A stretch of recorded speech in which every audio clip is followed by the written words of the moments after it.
Bagaimana penjelasan Ustaz mengenai organisasi Ikhwanul Muslimin? Kenapa kok ada sekarang dibilang sesat? Yang bilang Ikhwan sesat itu siapa? Anak Syekh Hasud dibunuh. Maka ini harus kita hadapi dari hari ini, sedini mungkin. Kenapa? Nanti mereka akan bilang, oh itu Tuan Guru Haji Khalidi, itu ulama-ulama kerajaan, kita nggak usah ikut.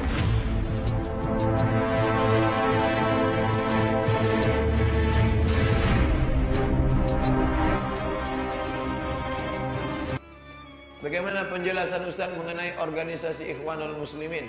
Kenapa kok ada sekarang dibilang sesat? Yang bilang Ikhwan sesat itu siapa? Siapa yang bilang Ikhwan sesat?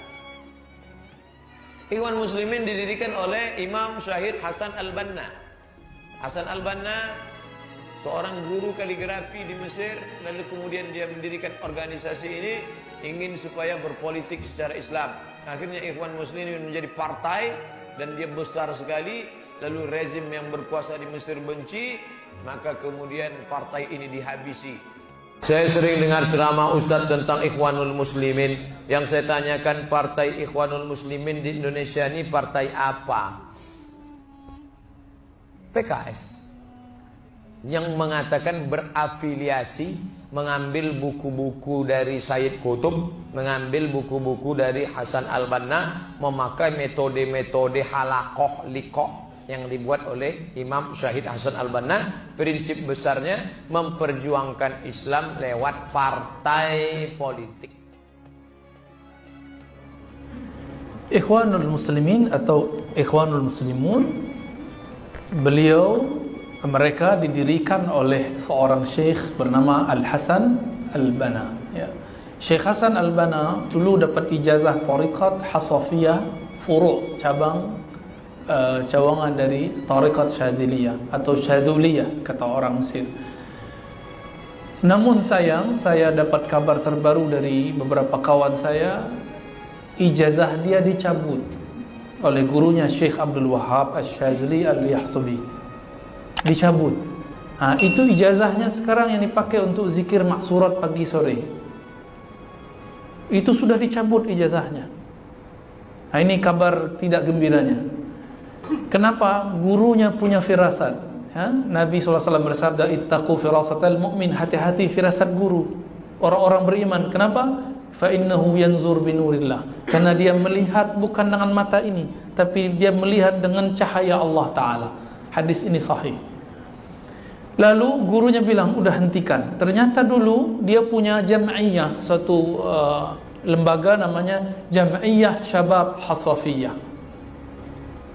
Lalu dibubarkan itu oleh gurunya, dia buat gerakan baru, disebutlah Hay'ah Ikhwanul Muslimin, ya, yang ditubuhkan, diasaskan tahun 1928. 1928. Artinya baru, ya, baru.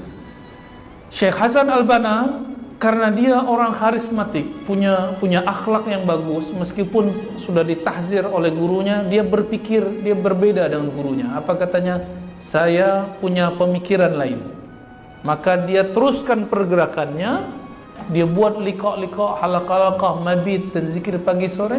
Banyak pemuda-pemuda yang tidak belajar ilmu agama mendalam pun ikut, bahkan beberapa yang sudah mendalam pun ikut.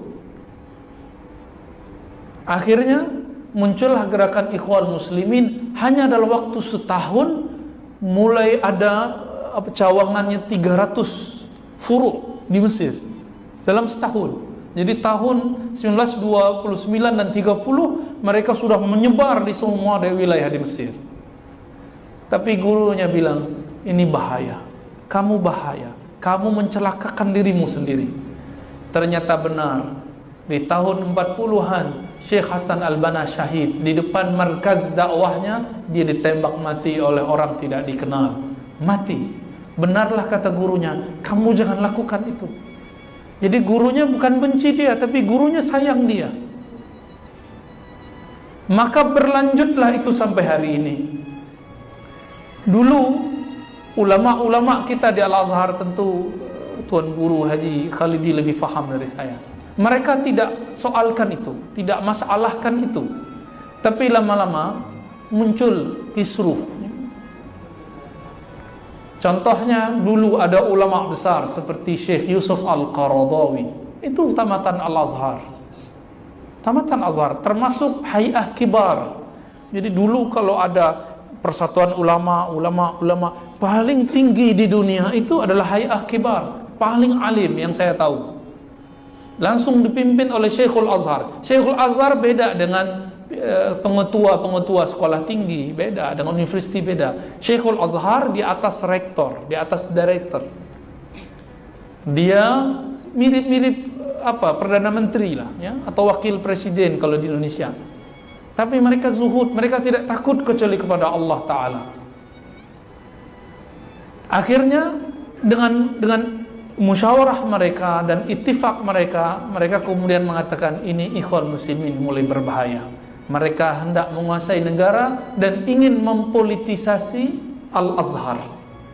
Puncaknya di zaman Presiden Al-Mursi. Ya, Presiden Al-Mursi itu orang baik. Cuma sayangnya dia punya khalfiyah, ya, latar belakang yang kurang baik. Dia langgar lebih dari 20 qanun, akhirnya dia terpidana seumur hidup di penjara, bahkan hukuman mati. Karena melanggar itu. Negara sudah sepakat tutup jalur Gaza, dia buka. Negara bilang jangan buat ini, kemudian dia lawan, lalu dia masukkan orang-orangnya ke semua lembaga. Ternyata di mana-mana mereka ada, mereka selalu ingin menguasai tempat dan bersih-bersih, mempurifikasi semua tempat. Semuanya harus orang kita, seperti itu. Akhirnya gerakan ini dibekukan oleh pemerintah. Itu sebabnya belakangan hari ulama Azhar kemudian menjadi penyokong pemerintah paling depan, sehingga dituduh penjilat pemerintah. Tidak, mereka tidak penjilat pemerintah. Pemerintah yang jilat mereka. Mereka tidak takut pemerintah, tidak takut kerajaan, mereka tidak takut presiden, hanya takut kepada Allah. Namun karena mereka memandang nur Allah itu ada pada para raja, para presiden, maka mereka bela semuanya. Sehingga ikhtilaflah dua imam, Syekh Ali Jum'ah dan Syekh Yusuf Al-Qaradawi. Mereka pun ikhtilaf, apalagi orang di bawahnya kayak kita-kita ini, ya. Jadi kalau hari ini di Malaysia juga terjadi ikhtilaf, ya wajar. Dua imamnya sudah beda, ya. Bayangkan Syekh Al-Buti pernah ikut ikhwan muslimin, bersentuhan, tapi kemudian beda faham, ya, bercanggah faham juga dengan Yusuf Al-Qaradawi. Yusuf Al-Qaradawi dengan segala kealimannya, ketika beliau sudah mulai uzur, yang memberi kabar kepada beliau tidak sahih, akhirnya beliau kata apa? Hancurkan Suriah, hancurkan Libya. Saya punya banyak kawan-kawan pelajar waktu dulu masih PhD, ya, doktoral, itu orang Libya. Saya tanya, saya soal, hey, menurut kamu zaman Qaddafi lebih baik atau zaman sekarang setelah Syekh Yusuf Al-Qaradawi fatwakan hancurkan Qaddafi? Apa jawaban mereka? Zaman Qaddafi lebih indah, lebih damai, lebih tenang. Jika negara ini mau aman, kita tidak butuh menjilat kepada raja-raja. Kita cukup mendoakan mereka dan dukung mereka. Selesai. Ikhtilaf itu bisa diselesaikan. Maka di Indonesia betul sangat terbuka, ya. Raja-raja, presiden itu dikritik di mimbar-mimbar, tidak ditangkap. Selama tidak bawa hoax dan caci maki, itu dibiarkan. Jadi bagaimana ikhwan muslimin? Ikhwan muslimin akidahnya masih ahlus sunnah. Mereka ikut gerakan sufi dan bermazhab fikih juga ahlus sunnah. Jika mereka di Mesir ada yang Hanafi, ada yang Syafi'i, ya, beragam Maliki. Namun dalam politik, setelah Syekh Hasan Al-Banna rahimahullah meninggal, tiba-tiba ada seseorang namanya Sayyid Qutb pulang dari US. Dia tidak pernah tidak pernah talaki dengan Hasan Al-Banna, tidak pernah ambil tarikat sufi, tidak pernah ambil akidah Ahlus Sunnah dari ulama-ulama Azhar. Lalu berbicara tentang ikhwan muslimin. Lalu dia gabung, ditangkap, masuk penjara. Ternyata di penjara satu kompleks, satu ruangan dengan orang-orang ahlu takfir wal hijrah, jama'atut takfir wal hijrah, kelompok yang suka takfir dan suka buat nama istilah hijrah. Maka masuklah ajaran-ajaran fikrah takfir dalam tafsir Said Qutb dan Ma'alim fit Thariq, dan ajaran-ajaran ikhwan menjadi ajaran takfiri sampai hari ini. Itu asbabnya. Asbabnya itu. Maka ulama kita ittifaq, tafsir Sayyid Qutb itu berbahaya, kecuali dalam bab-bab muamalat. Tapi dalam bab tentang wa man lam yahkum bima anzalallah fa ulaika humul kafirun, surah Al-Maidah, sila buka tafsirnya. Itu tafsir isinya terorisme, isinya ekstremis. Dia kata apa? Siapa saja, negara mana saja tidak berhukum dengan hukum Allah, maka itu negara orang-orangnya kafir. Ini yang dipakai oleh ISIS, Daesh. Tahu ya ISIS ya? Mereka buat 20 usul. Nomor 11-nya kata apa? Negara mana saja yang tidak berhukum dengan hukum Quran, maka boleh perangi tentara-tentara dan polisi-polisinya, polis-polisnya. Itu sebab di Medan belum lama ini, ya, Sumatera bagian utara, markas polisi dibom. 5 tahun lalu di Cirebon, ya, itu dibom. Orang lagi sholat Jumat dibom. Betapa mereka tidak memandang orang sholat. Jika Rasulullah hidup, mereka akan diusir dari sahabat Rasulullah. Kenapa? Usamah, anak angkatnya Nabi Sallallahu Alaihi Wasallam, itu pernah membunuh orang yang bersyahadat la ilaha illallah di saat darurat. Jadi ketika dia terdesak, orang itu baru katakan asyhadu an la ilaha illallah, berlindung dengan la ilaha illallah agar tidak dibunuh. Langsung dia bunuh. Tapi ulama-ulama sahabat tahu, dibawa kepada Rasulullah, diadili. Apa kata Rasulullah? Kenapa engkau bunuh dia? Dijawab oleh Usamah, wahai Rasulullah, dia cuma berlindung, hanya berlindung dari pisau ini, maka aku bunuhlah dia. Apa kata Rasulullah? Afala syaqaqta sadrahu, apakah engkau telah bedah, telah buka isi kalbunya, apakah benar dia begitu?